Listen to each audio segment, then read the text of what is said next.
Okay, let's start Torah Or Vayechi. We'll start the second Maamarim. Page Memvav, bottom of the first column. Okay, he says, Eisila Geffen Ira, he's going to tie, it speaks about Yehuda, the brachas that Yehuda is getting from Yaakov Avinu. Yaakov Avinu is giving a brachas, such an abundance with vines and grapes and everything that they're going to use it even for like tying up the animals to the vine. It won't be because there'll be so much of it. So it says, these are two expressions about donkeys. He's going to tie it to a vine and also to a grape bush, basically, the donkeys. And then it says, Kibbutz B'yayin Levushi, he's going to wash his garments with wine. Meaning there'll be such an abundance of wine, they'll even wash the garments with it. I don't know how clean it's going to get, but anyway. So he says, Mashiach. This pasuk, Yaakov Avinu is speaking about the days of Mashiach, because before that it says, Yosef shevet miYehuda, ad ki Yavishile, that king royalty will never leave from Yehuda until ad Yavishile, until Mashiach comes.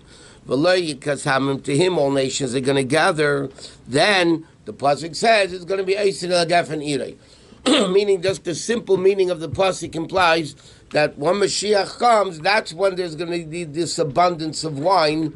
They're going to wash the clothing in wine, tie the donkeys to the vine, and so on. So he says, by the way, Yaveh Shilei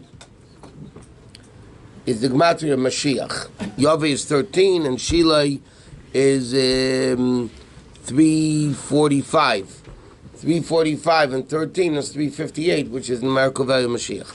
Okay, and so also the Shiloh itself is Moshe. Yep, correct. That the Rabbi always used to say Moshe, or as you guys would say Moshe, with Echad equals Mashiach. Okay, so he says, to explain this, why is this pasuk referring to the era of Mashiach? In the Amid Azal, Chazal tell us, Ein b'nei l'mazal yimei Mashiach alashibud bilvat. Chazal say there's no difference between now and the days of Mashiach, only there won't be slavery of the nations. In other words, we'll be in Eretz Yisrael under our own control.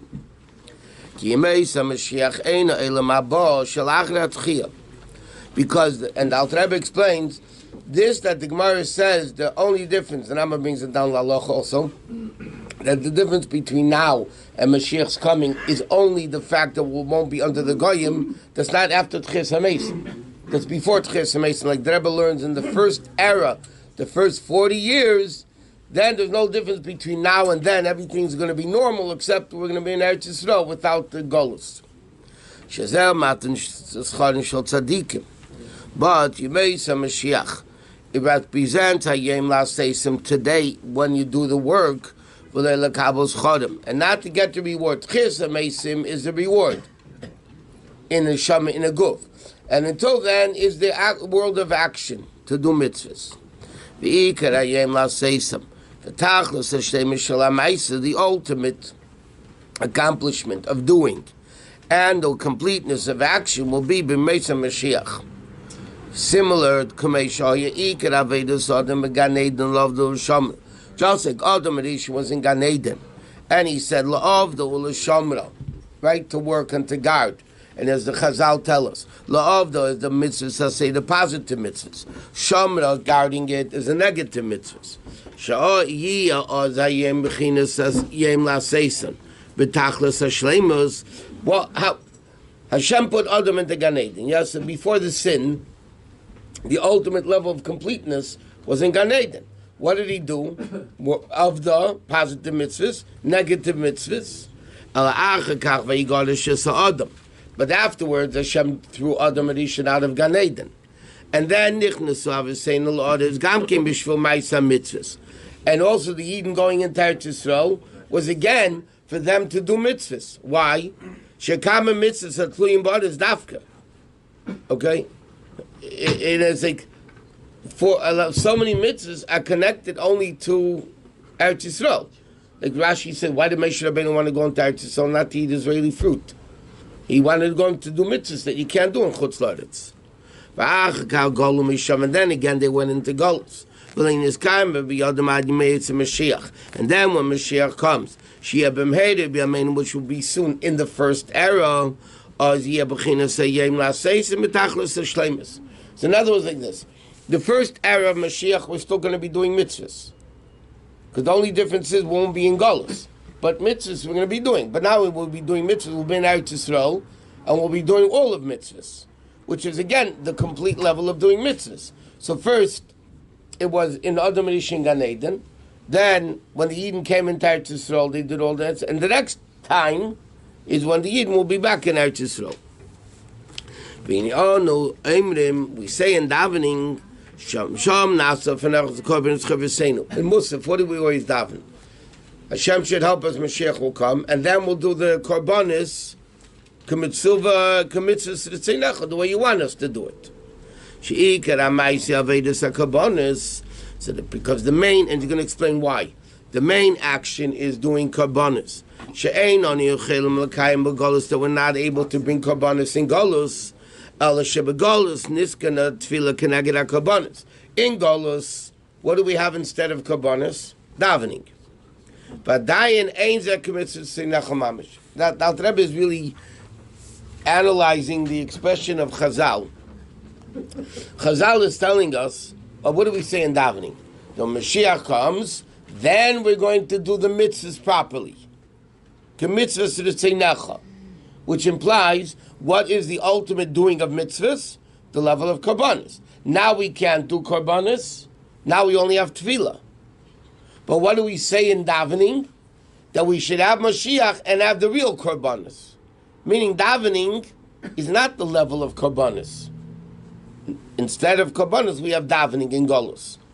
But the ultimate, the tefillah clearly says, is korbanos. What do we daven?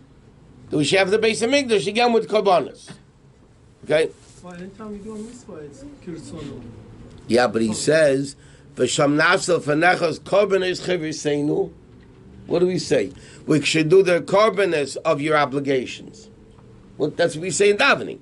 That means davening is to get the korbanos back, which means korbanos is greater than davening. Correct? That's what it simply means. So he says, "Lo haven't understand this." L'cheira tefillah b'mayla yenu meisei korbanos. L'cheira, davening is greater than sacrifices, greater than korbanos. Why? Shatfila nesiyas nefesh ha'adam. Because what is davening? Davening is binding connection, the elevation of the neshama of the Jew. B'sipa shvachav shamakim. When we praise Hashem, Baruch Shama v'ya'elam or Ahadalukas, until you come v'yahafta b'chol nafshecha. Okay, what's davening? Davening is elevating the person to a level of godliness. Mashenka korbanos ibn nefesh behema. That was basically the nefesh abamis.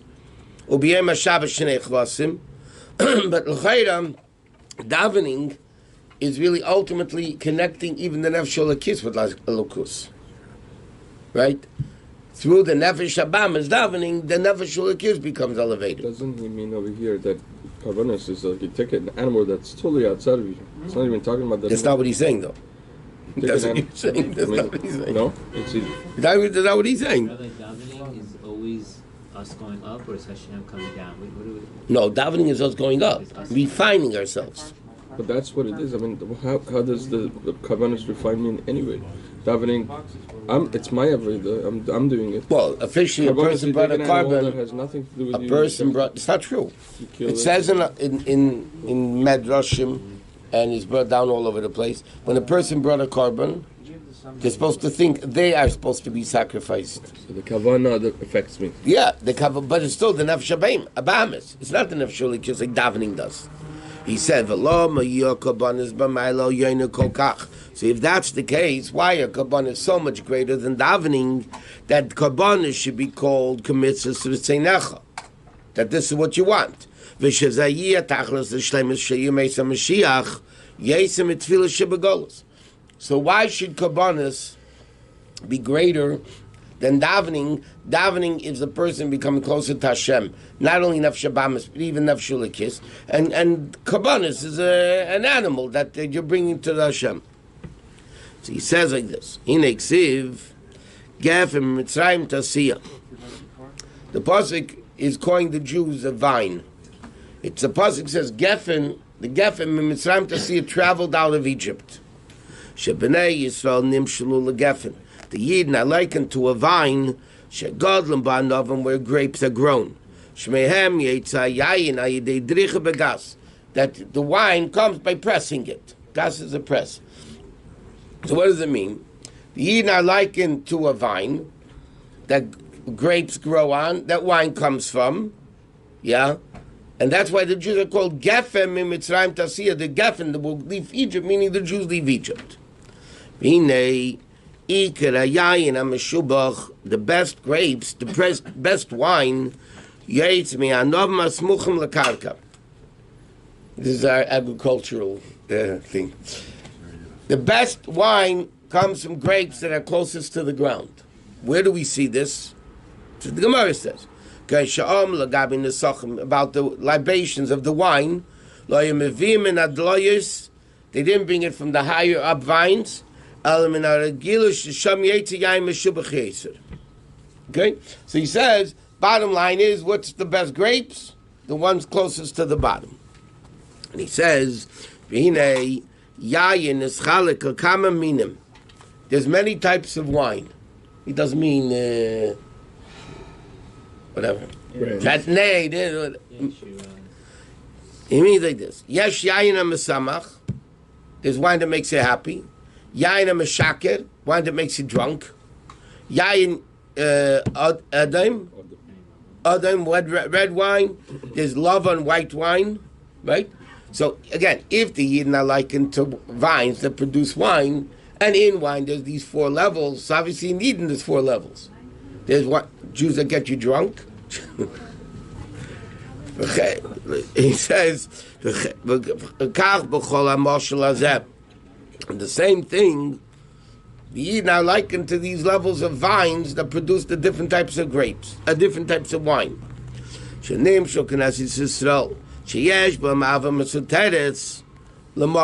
Meaning like this.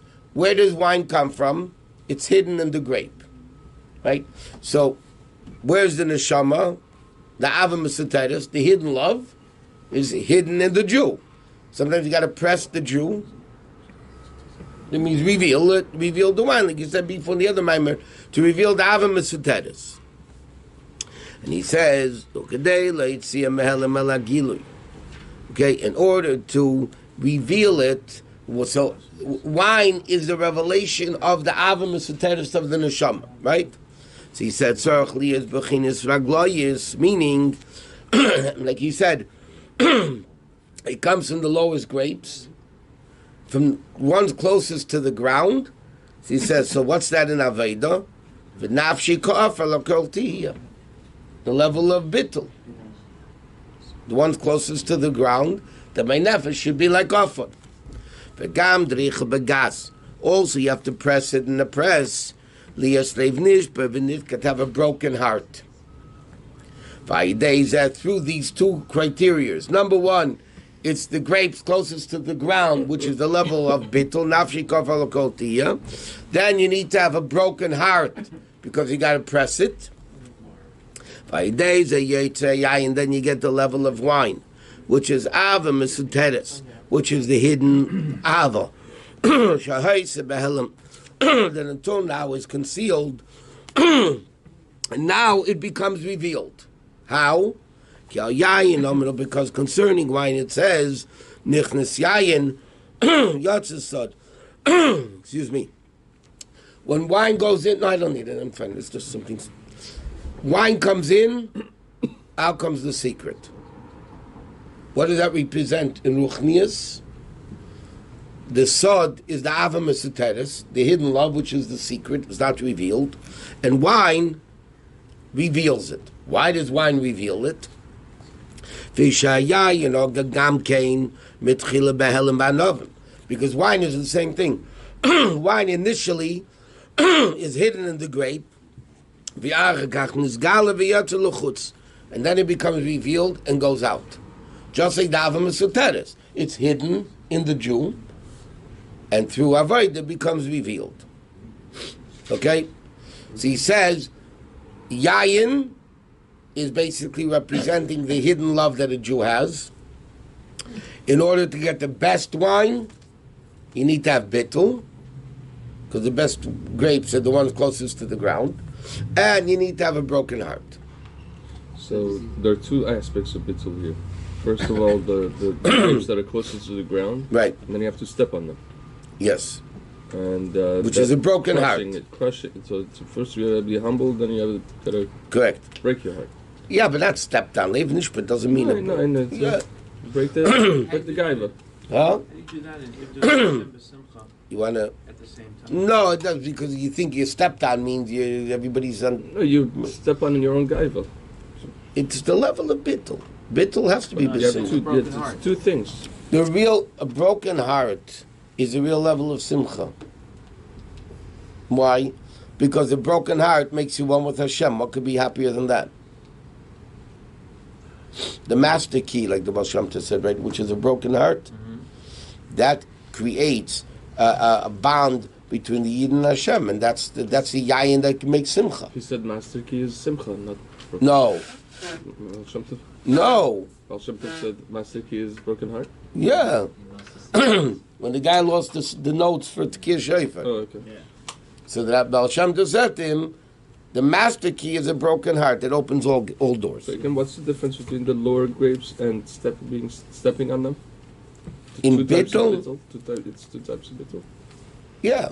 There's a bittul of a person thinks they're like dirt. Not negative way. And then a broken heart is not necessarily bittul. A broken heart means that you feel that you're lacking something. Why is a person upset? There's something missing. Whatever it is. And that's the bottom line of a depressed person or a person with a broken heart is because something's missing. Either they lost a relative, or they lost money, or I don't know which one's more important, and then they get messed up. So that's what they're depressed about. So not that. No. And he says, Not everybody, when they have a broken heart, get closer. Some people snap. if it's a broken heart, which is depression, yeah, you get further. Yeah. But a broken heart doesn't mean that in Yiddish, you guys don't speak Yiddish. There's a Chassidish word like this.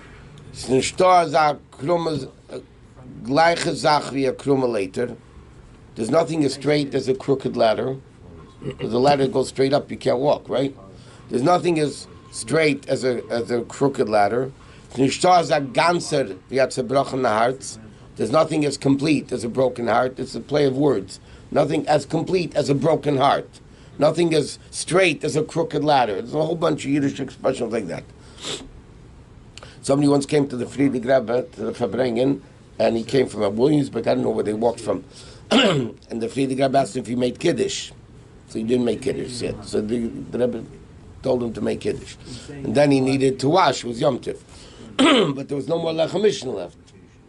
So the Friedrich Rebbe took two pieces, broken pieces, but by Shabbos you really need complete ones. So he told them in Yiddish, there's nothing as complete as a broken one. So that's broken heart, means they're lacking. The halacha to process is enough to make. It said, but yeah, but in Chassid language he told them more than that. There's nothing as complete as a broken heart. Okay, that he says, Minei ba'ava yesh beis bechinas. There's two levels of ava. Yesh misbol. Some people become affected. Liyasimcha shem b'libay is the level of yayin ha'mesamach. For certain people, ava causes happiness, and bechinas yayin lavon from chamar chavarin atik, which is the white level from atik. V'yesh misbol. Some people become affected. Lias like Benidas are left to be a broken heart. Lias Mimori the Chushbana. To be a serious reckoning type of a person. Mikol Machshavesiv Dibur of a Maisav. From all his thoughts and speech, which are not for Hashem, Valitzekal Hashem Lodavka Beit to cry out Hashem. I'll explain in a second. And that's the level of Yayin Edom, and yayin mashaker. That's red wine and wine that makes you drunk. Yeah, but each one is composed of two. Progress. Yain Hamsameach has to be Lavan? He says the white wine is what's called yain samach. Yain Edom is what makes it. He's speaking Ruchnius. Now, what's the difference between white and red? One's Chesed, one's Gvura. So Chesed is more the level of happiness. Gvura, Marash Chayda, which literally means a black gallbladder, versus a white gallbladder. There's Mara Levana, Marash Chayda. Marash Chayda, when somebody's depressed, it's called Marash Chayda. Literally means a black gallbladder. How it gets to the gallbladder, I don't know. But that's the expression. And a person who's always happy is called Mara Levana. Levana is a white gallbladder. So white represents happiness and simcha, and red represents blood. I don't know, depression. Anger, passion. Yeah, anger is At best, bitterness. In a positive bitterness. Yeah, so he says this is in a positive way. He makes a cheshbon how he's far from Hashem. He wants to become closer and all that. V'nei anu eimrim b'Shabbos. V'yanuchu v'Yisrael mekachi shmecha. It says like that. What do we say in Shabbos davening? So Friday night we say Va, and Shabbos morning Va, and Shabbos mincha bam. What are we saying? V'yanuchu v'Y. In the day of Shabbos, who will rest? Yisrael mekachi shmecha, that make your name holy. That's what we say in davening. That's the simple meaning of the words, right? V'yanuchu v'Y or va'avam Yisrael, they will rest by in it or by in her, the different levels of Shabbos. Mikachi shmecha, the ones that sanctify your name. So the Alter Rebbe is going to ask, God's name is not holy by itself? What do you mean? Jews make God's name holy? He says, Cherein moving. Halahu yizbarach me'elav Kaddish. Like it says, Kaddish ani, u'kdushasi in ma'am u'kdushaschem. So he says, Veichi atol u'kdushasi yizbarach b'Yisrael daika. Sheikra, they should be called Hamagdishim Shmei, that sanctify God's name. It sounds from the simple meaning that Hashem's name is not holy. Who makes it holy? The Yidden that are Mekachi Shmecha. So he said, Hashem is holy by itself. So he says like this, Achinyan Dinei Anoim Inam Ata Kodesh. V'Shimcha Kodesh, we say you're holy, your name's holy. U'Gadeshim B'chol Yem Aluchasela. And the holy ones, every day will praise your name. Yeah? Upedish Kadeshim B'chol Yem. What does it mean, the holy ones every day? It means, Kamaim, like the expression. Hamachadish B'tuv B'chol Yem Tobin Ma'isa B'reishis is continuous creation. Shabachol Yem V'yem. Misav V'meyayin Liyesh Kol Ma'isa B'reishis. Every day, not every day, but every second of the day, is the renewal of creation. Yeah?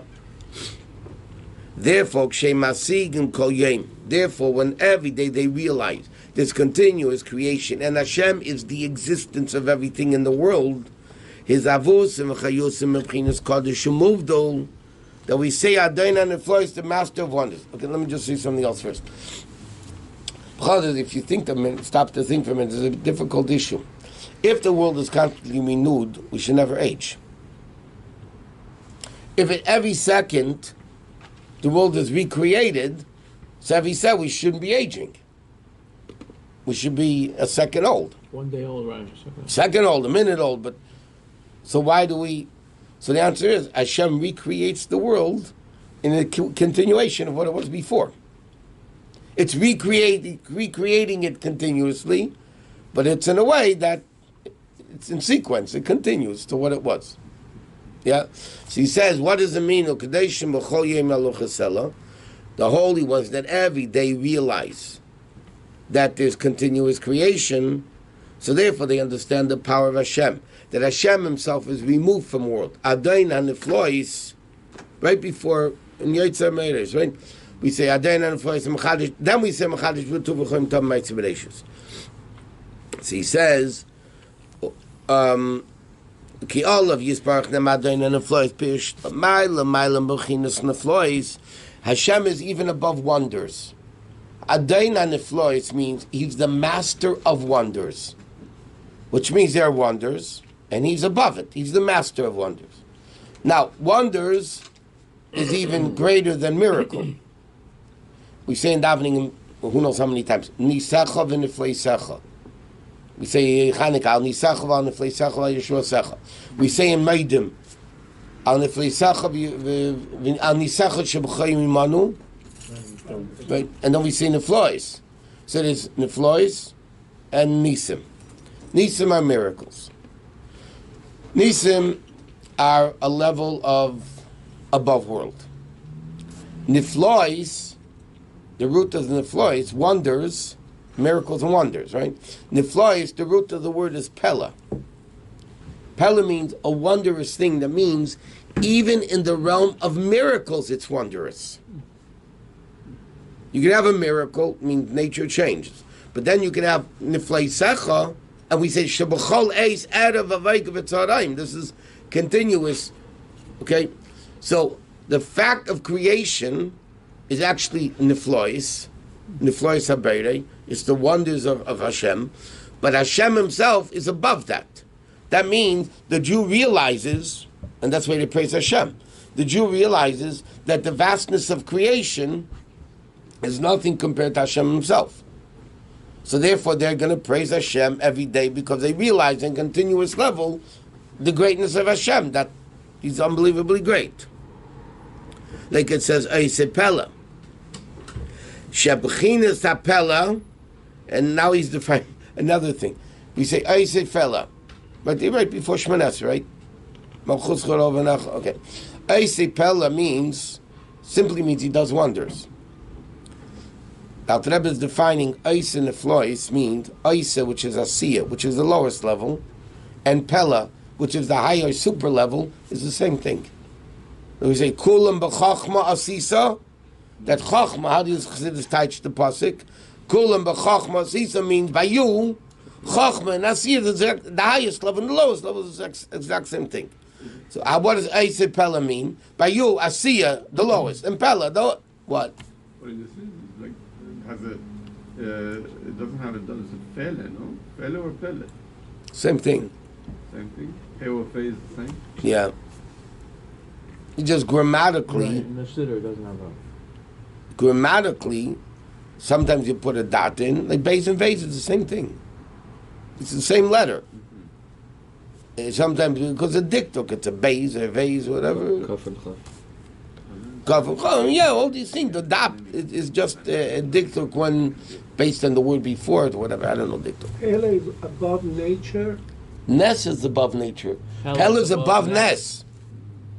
So is Pele That's why we say Al Nisecha Shebachayim Imanu, first names, and then we say Al Niflei Secha Shebachaleis. Why do we say both? It's two distinct levels. The level of Nisim and Niflois. What does it say? Kimei Tzeis Chameretz Mitzrayim Arenu Niflois. It's going to even Pella compared to the miracles of Yitzias Mitzrayim. This is going to be even more wondrous. What? So is Nes a type of Gili that's open miracle, and Pele is so. It's not necessarily hidden. Pele is like the creation It's a wondrous. of the world. Every It's a second. wondrous, even in the realm of miracles. That's It doesn't hidden. make sense. Yeah. You know, you have. To give you an example of this, the 10 miracles in the Beis Hamikdash. Yeah. Asar Nisim Nasav in Beis Hamikdash. But there were more miracles in Beis. Makam Aron Einam in Amida, that the Aron didn't take up any place. Different type. Is a big. So simply the answer is, why don't they count that as one of the miracles? Because that nobody saw. And that was in the Kodesh HaKadoshim. Nobody went in except Kohen Gadol on Yom Kippur. So the simple answer is, it means miracles that everybody saw. Even the Mizbeach that the wind didn't blow, but that people saw, everybody saw. But Chassidus explains, you can't count that one of the 10 miracles, because it's not even in that realm of miracles. It's way above it. Miracle means you change nature. This is not changing nature. The contradiction of nature and above nature, time, place, and above place simultaneously. That's not a miracle. That's a pella that's way above miracles. So therefore, it can't be counted one of the miracles because it's.